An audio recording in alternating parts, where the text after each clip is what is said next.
Bonjour tout le monde, j'espère que vous allez bien. De mon côté, ça va super bien. Bienvenue sur Alliance M Éducation. Au Canada, un nouveau projet de loi vient d'être voté. Donc, une nouvelle loi vient d'entrer en vigueur. De quoi est-ce qu'il s'agit? Il s'agit du projet de loi C12 dont je vous ai partagé à plusieurs reprises des réunions de la Chambre des communes du Canada parce que le projet de loi a été en étude pendant un long moment. Donc, le 26 mars dernier, le projet de loi a reçu la mention royale, donc elle est entrée en vigueur.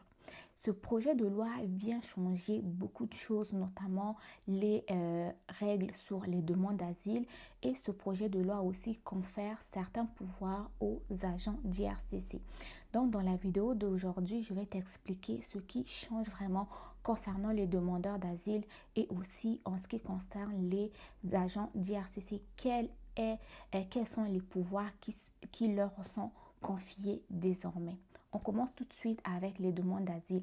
Vous devez savoir qu'il y a deux nouvelles règles pour les demandes d'asile qui vont entrer en vigueur.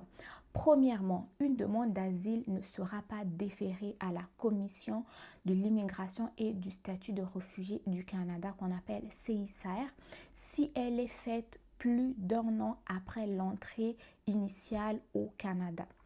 Lorsque cette entrée a eu lieu après le 24 juin 2020, même si la personne a quitté puis est revenue au pays. Okay? Ça, c'est la règle numéro 1. La règle numéro 2, une demande d'asile ne sera pas déférée si une personne entre au Canada, entre les points d'entrée à la frontière terrestre Canada-États-Unis et présente sa demande plus de 14 jours après son entrée. Ça, c'était la deuxième règle.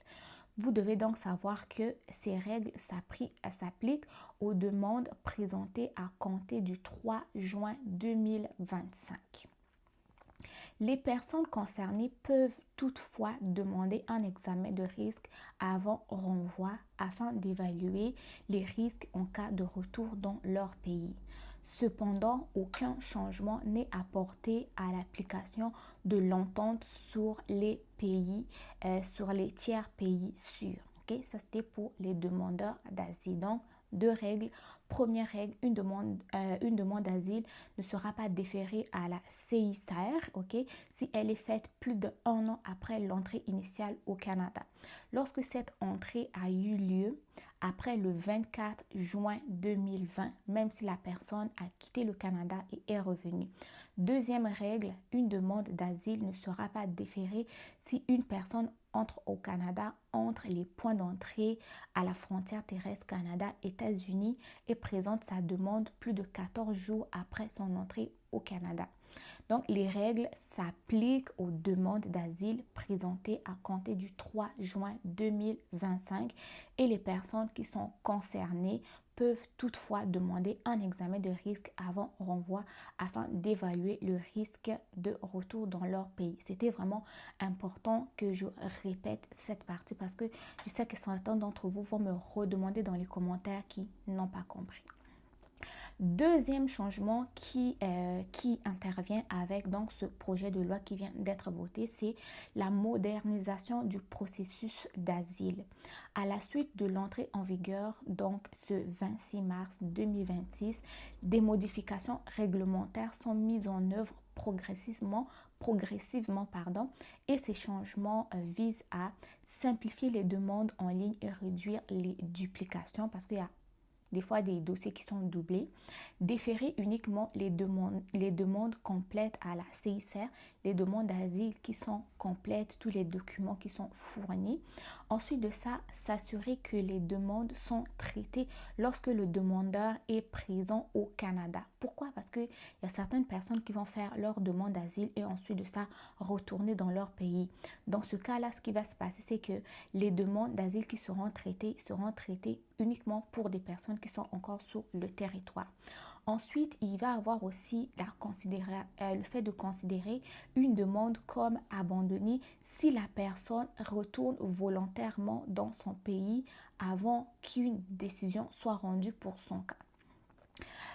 Ensuite de ça, il y a aussi cette modernisation de la demande d'asile permettra aussi d'éliminer les dossiers qui sont inactifs, rendre l'ordonnance de renvoi exécutoire le jour du retrait d'une demande et aussi permettre la désignation d'un représentant pour les personnes qui sont vulnérables. Ça, c'est ce qui concernait la section sur la modernisation du processus d'asile.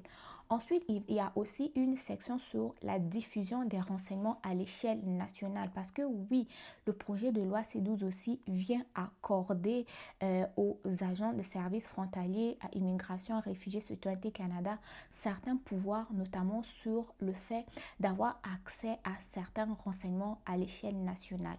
Donc, depuis toujours, le 26 mars 2026, Immigration, Réfugiés, Citoyenneté Canada dispose d'un pouvoir juridique pour communiquer certains renseignements. Cela inclut quoi? Cela inclut l'identité, le statut d'immigration, les documents qui sont délivrés.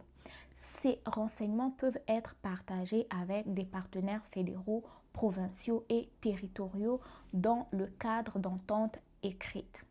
Des mesures de protection sont prévues cependant, par exemple, accès limité aux renseignements nécessaires, obligation d'évaluation des facteurs relatifs à la vie privée, interdiction de partager internationalement sans autorisation conforme aux obligations du Canada. Quatrième point concerne plus les pouvoirs qui sont liés aux documents et aux demandes d'immigration. Et cette partie-là est très importante pour vous et je veux vraiment attirer votre attention là-dessus. Toujours depuis le 26 mars 2026, le gouvernement dispose de nouveaux pouvoirs pour gérer les documents d'immigration. Il s'agit de quoi? Le gouvernement, donc annuler, suspendre, modifier des documents qui sont les visas, les permis, les autorisations, interrompre aussi la réception ou le traitement de certaines demandes. Ensuite, vous devez savoir que ces mesures peuvent être prises pour des motifs d'intérêt public, notamment la fraude, erreur administrative, enjeux de santé publique, sécurité ou sécurité nationale. Cependant, chaque décision doit être approuvée par le gouvernement en conseil, publiée dans la Gazette du Canada et communiquée au Parlement.